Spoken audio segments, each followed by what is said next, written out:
कुंडल तिलक चारु उदार अंग विभूषणम् नवकंजलोचन पंचमुख कर पंचपदकं दारुणम्।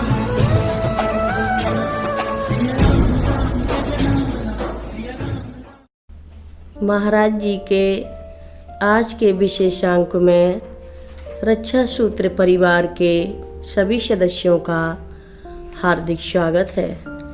बाबा जी के भक्तों को राम राम।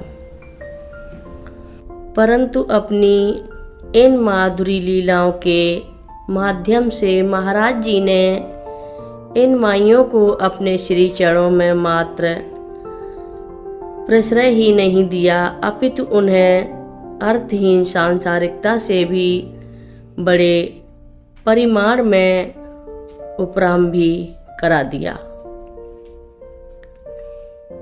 उन्हें रामायण, भागवत, वेदोपनिषद आदि में निहित सार 2.5 अक्षर वाले प्रेम का सच्चा स्वरूप हृदयंगम कराकर फलस्वरूप इन माताओं बहनों के अंतर में महाप्रभु इस तरह समा गए कि आज भी अपनी परंपरागत मान्यताओं के अनुसार विभिन्न देवी देवताओं की यहाँ तक कि श्री राम, शिव जी और कृष्ण की भी पूजा अर्चना करते हैं तथा विभिन्न सांसारिक कार्यों के मध्य भी ब्रज गोपियों के अनुरूप इनके मन मानस में बाबा जी महाराज छाए रहते हैं।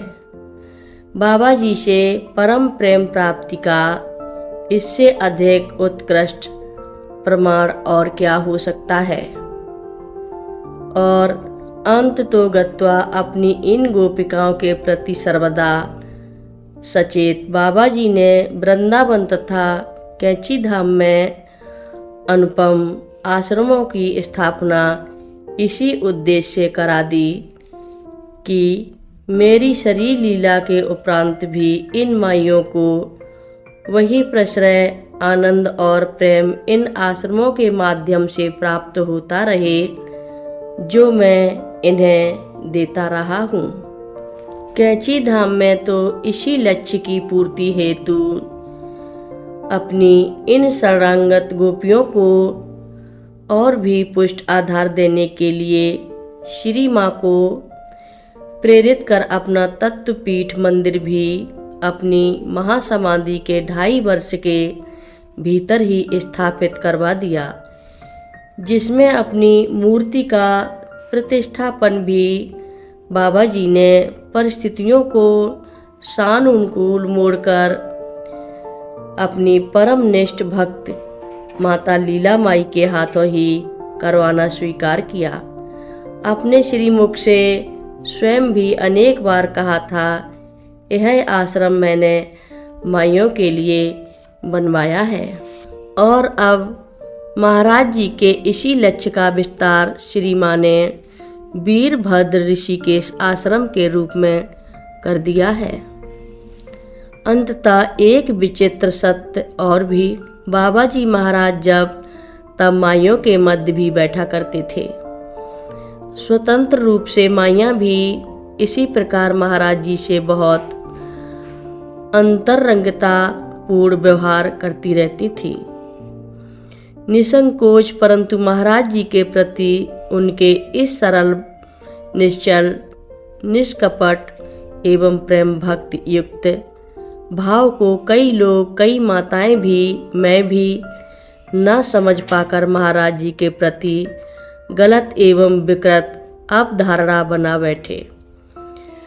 मद्रास के एक भक्त हुकुमचंद जी भी प्रथम दर्शन में कुछ माइयों को बाबा जी के चरण चापते देखकर कुछ क्षणों के लिए विचलित हो उठे थे।